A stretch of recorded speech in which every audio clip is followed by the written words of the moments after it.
হঠাৎ করেই সমন্বয়কদের ফাঁসির দড়ির ভয় মনে লাগলো কেন? সমন্বয়ক হাসনাত আবদুল্লাহ একদিন আগেই এরকম একটা স্ট্যাটাস দিয়েছেন, তাদের দিকে ফাঁসির দড়ি ধেয়ে আসছে এবং রাজনীতিবিদরা আপোষ করছে। ফাঁসির দড়ির ভয় সমন্বয়করা পাচ্ছে কেন? কি এমন ঘটলো, কি এমন ঘটনা ঘটলো যে তাদের ফাঁসির দড়ির ভয় এখন ধরে গেল? তাহলে কি এমন অবস্থা যে আওয়ামী লীগ আবার ফিরে আসছে, শেখ হাসিনা আবার প্রধানমন্ত্রী হচ্ছেন, যে কারণে সমন্বয়করা ফাঁসির ভয় পাচ্ছে? বাস্তবতাটা আসলে কোনটা? কি ঘটলো, আসলে কি ঘটছে, কি ঘটতে পারে, সেই আলোচনায় করবো এই ভিডিওতে। থাকবেন পলিটিক্স টিভির নিয়মিত আয়োজনে।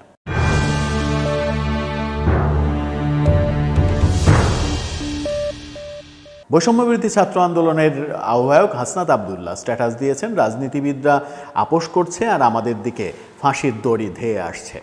এই যে ফাঁসির দড়ি ধেয়ে আসছে সমন্বয়কদের উপরে, এই দড়ি ধেয়ে আসছে কেন? এটা একটা বড় প্রসঙ্গ।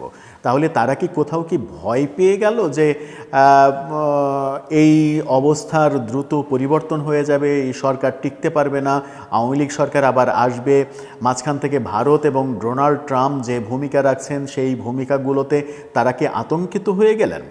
বাস্তবতাটা আসলে কি? বাস্তবতা, কয়েকটা বাস্তবতা তুলে ধরলেই বাস্তবতাটা খুব বোধহয় পরিষ্কার হয়ে যায়। জগন্নাথ বিশ্ববিদ্যালয়ের ছাত্ররা স্লোগান দিয়েছে, মিছিল করেছে, সমাবেশ করেছে। সেখানে উপদেষ্টা নাহিদ ইসলাম গিয়েছেন, লাঞ্ছিত হওয়ার ঘটনা ঘটেছে, তাকে ভুয়া ভুয়া ধুয়ো দেওয়া হয়েছে এবং সেখান থেকে বলা হয়েছে সব শালারা বাটপার, আর্মি হবে ঠিকাদার, এরকম স্লোগান দেওয়া হয়েছে। পরে অবশ্য কিসের কারণে জানি না, জগন্নাথ বিশ্ববিদ্যালয়ে যারা এই মিছিল করেছিল, স্লোগান দিয়েছিল, তারা আবার একটা বিবৃতি পাঠিয়েছে গণমাধ্যমে যে এই সব শালারা বলতে তারা নাহিদ ইসলাম কিংবা সমন্বয়কদের কিংবা সরকার, এই সরকারকে বোঝাননি, পতিত সরকারকে বুঝিয়েছেন। তো পতিত সরকারকে বোঝালে নাহিদ ইসলামের সামনে সব শালারা বাটপার, কাউকে মানি না, আমরা সবাইকে চিনি, আমরা কারো কথা শুনতে চাই না, এরকম কথা তারা বলবে কেন? তার মানে ডাল মে কুছ কালা হ্যায়, কোথাও না কোথাও কিছু একটা ঘটছে।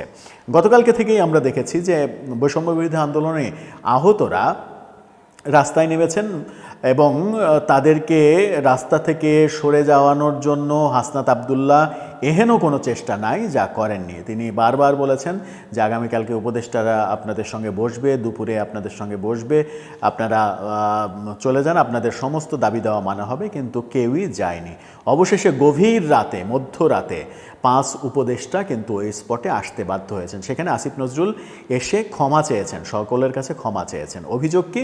অভিযোগ হচ্ছে কিছু কিছু সমন্বয়করা দেদারসে রাজার হালে চলছেন, কিন্তু যারা আহত, হাসপাতালে জীবন মৃত্যুর সন্ধিক্ষণে জীবনের সঙ্গে লড়ছে, তাদের দেখার কেউ নেই, তাদের চিকিৎসা হচ্ছে না, তাদের চিকিৎসা করার কেউ নেই, যে তাদেরকে হাসপাতালে যে খাবার দেওয়া হচ্ছে সেটা কুকুর বিড়ালের খাবারের মান সম্পন্নও না, এমন অভিযোগটা উঠেছে। এবং ওই অভিযোগের ভিত্তিতে গভীর রাতে, মধ্যরাতে সমন্বয়করা গিয়েছেন। আসিফ নজরুল, আসিফ মাহমুদ, মাহফুজ আলম, তারা গিয়েছেন। তারা যখন গিয়েছেন তখন কোনো রকমে তাদেরকে বুঝিয়ে আজকে মিটিংয়ের কথা বলেছে এবং আজকে দুপুরে যখন মিটিং হয়েছে সেই মিটিংয়েও অনেক আওয়াজ হয়েছে। সেখানে সার্জিস আলমকে বলতে শোনা গেছে যে নিজেদের পরিবারের মধ্যে যদি কোনো গণ্ডগোল হয়, কোনো ফ্যাসাদ হয়, তাহলে পারিবারিকভাবেই সেটা মিটিয়ে নেওয়া উচিত। আমাদের এই গণ্ডগোল ফ্যাসাদের জন্য আওয়ামী লীগ যেন কোনো সুবিধা না পায়, আমাদের শত্রুরা যেন সুবিধা না পায়, আমাদের শত্রুরা যেন বগল বাজাতে না পারে, সেই দিকে আমাদের খেয়াল রাখা উচিত। তার মানে এখানেও একটা বড় ব্যাপার যে তাদের নিজেদের মধ্যেই কোনো ঝামেলা তৈরি হয়েছে, যে ঝামেলার দৃষ্টান্তগুলো একটার পর একটা আমরা দেখতে পাচ্ছি। রাজনৈতিক দলগুলোর সঙ্গে তাদের দূরত্ব বাড়ছে, বিএনপিকে তারা পাত্তা দিতে চাচ্ছে না।